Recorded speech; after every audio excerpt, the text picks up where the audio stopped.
When you look at the stalk, what do you see? I see a way up and a way down. It's good to be back.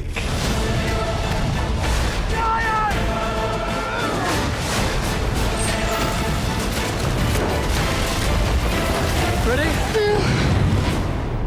Jack the Giant Slayer is a fairy tale about a young farm boy falls in love with humble princess. She's spirited to Gantua. He volunteers to rescue her. What do you suppose is up there? I never suppose. I simply prepare for everything. It's a big production, you know. Today we're on blue screen set, but mainly we've been shooting in forests and fields and cathedrals. We did build some rather large sets, which we needed because we had a lot of action taking place. I saw your light and I'm lost. And there's so much of the film that's going to be added digitally at the end. Every little help that you can get is really appreciated. There was air cannons and shaking rigs and rams built into the floor that I would run into and it'd lift me up as if a beanstalk had erupted through the floor. It's been awesome. God, I love anything to do with it. Just a bit of mayhem on the set. So what we see behind us is the base of the beanstalk, but it's not all there because digitally it'll be extended. It'll become a great big mass of tendrils going up. You need to build part of the stalk so people can interact with it and be on it and then enhance it through visual effects. It was scaffolding, plywood, then plaster. You look up at it, you think that's a long way up. You know, I wouldn't want to climb up there. Well, we have done a bit of climbing training because we do quite extensive beanstalk climbing. Our beanstalk's meant to be like 5 miles high or something, so we have to do it in sections. The thing about the beanstalk is that you're climbing the beanstalk in armour, and then you get up the top, and then they say, we've got to have the rain, and they throw water at you, and then they turn the fans on, and you're hit by wind. So you're basically up there trying to make sure you don't fall off this beanstalk.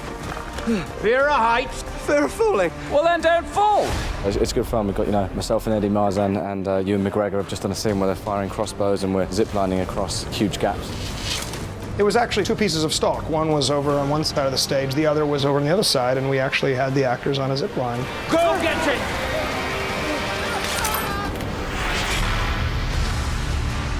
This is a set of the edge of Gantua. We've taken basically a hillside here in Bournewood, and we've built a large cliffside with the top of a giant gargoyle. When you first enter it, it looks like this. But once the giants appear, the scale completely changes. What are trees to us or toothpicks to them? The most important thing was to establish to the design team it was an ancient world. The giants had a primitive mentality, so we built big areas. The kitchen set where you're running around picking up giant knives and running across a kitchen table. So those sets are lots of fun to film on. Jack, you're here. I had this, Jack.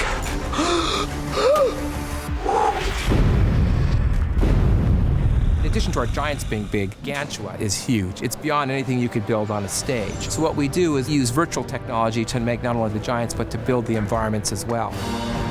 We tried to make it that once you were up in Gantua, it was unclear. You were in a maze of connecting rope bridges and walkways and arches. It was just this big universe created out of a chasm in the sky.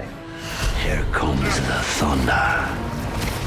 We have a lot of giants in there. We have a lot of technically very challenging things to do to get it exactly how Brian wants.